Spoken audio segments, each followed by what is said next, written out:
Brought to you by NBC bearing, भारताची पहिली bearing उत्पादक। पंचनाम्याच्या अहवालानंतर ओला दुष्काळ जाहीर करण्यासंदर्भात निर्णय घेणार। जळगावातील नुकसानग्रस्त शेतकऱ्यांना मुख्यमंत्री फडणवीसांकडून मदतीचं आश्वासन। हेक्टरी 50,000च्या मदतीसह शेतकऱ्यांची कर्जमाफी करा। पीएम केअर फंडातून मोदींनी किमान 50,000 कोटी महाराष्ट्रासाठी द्यावेत। उद्धव ठाकरेंच्या 3 मागण्या। अंगलट आल्यावर मुख्यमंत्र्यांना विषयाला फाटे फुटण्याची सवय। मी कोरोना काळातील सीएम केअर फंडाबाबत बोलायला तयार। उद्धव ठाकरेंचा फडणवीसांना आव्हान। शेतकऱ्यांच्या अडचणीच्या काळामध्ये उद्धव ठाकरे यांनी राजकीय विधान करणं टाळावं, शेतकऱ्यांना मदत करावी, मंत्री आशिष शेलार यांचा सल्ला। मुंबईसह राज्यातील नाशिक, ठाणे, पालघर, रायगड आणि पुणे जिल्ह्याला रेड अलर्ट, तर रत्नागिरी, सातारा, कोल्हापूर, सांगली आणि छत्रपती संभाजीनगरला ऑरेंज अलर्ट जारी। 8 दिवस कुठे होता? सोलापूरच्या उंदरगावमधील ग्रामस्थांचा सदाभाऊ खोतांना संतप्त सवाल। ग्रामस्थांच्या रोषानंतर खोतांनी काढता पाय घेतला।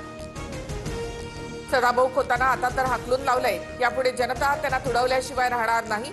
बच्चू कडूंचा हल्लाबोल। सोलापुरात पाहणीवेळी कृषी मंत्री दत्ता भरणेंचा जिल्हाधिकाऱ्यांना फोन। नुकसानग्रस्तांना अद्याप मदत का केली नाही? भरणे संतापली, तर एक गुंठाही पंचनाम्याचे ठेवू नका असं म्हणत छत्रपती संभाजीनगरमध्ये अधिकाऱ्याला सुनावलं। नुकसानीनंतर बीडमध्ये सरकारी मदतीचं वाटप सुरू। आमदार संदीप क्षीरसागर तहसीलदारांच्या उपस्थितीमध्ये 10 किलो तांदूळ आणि 10 किलो गहू वाटप। सोलापूरच्या माढा आणि मोहोळ तालुक्यात शासनातर्फे मोफत धान्य वाटपास सुरुवात, तर दक्षिण सोलापूरमध्ये शिंदेच्या शिवसेनेकडून अन्न आणि जीवनावश्यक वस्तूंच्या किटची मदत। नांदेडमध्ये मुसळधार पावसानंतर जिल्ह्यातील नदीला पूर, पिकं पाण्याखाली। लातूर, धाराशिवसह नांदेडमधील सर्व शाळा आणि महाविद्यालयांना आज सुट्टी।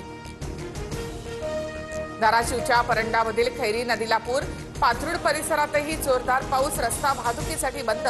ईट आणि पाथरुड गावचा संपर्क तुटला।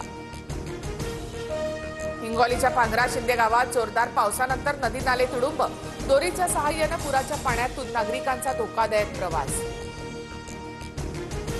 मुसळधार पावसाचा नागपुरातील कळमेश्वर, कामठी, सावनेरसह काटोल भागाला फटका। संत्रबागा आणि इतर पिकांचं नुकसान, घराचे पत्रेही उडाले। बीड जिल्ह्यामध्ये पावसाला पुन्हा सुरुवात। बीडला अतिवृष्टीचा मोठा फटका।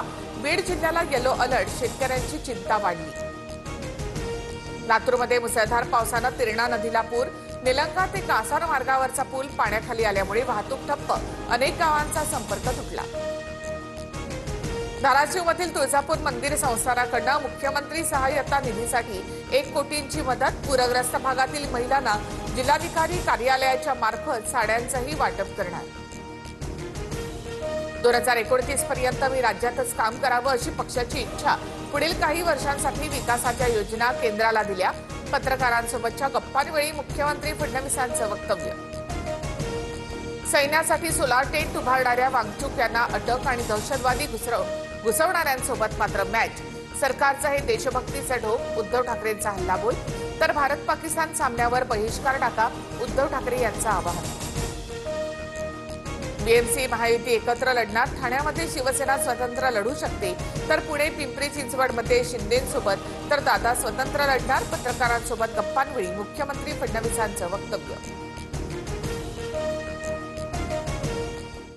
Brought to you by NBC bearing, भारताची पहिली बेअरिंग उत्पादक।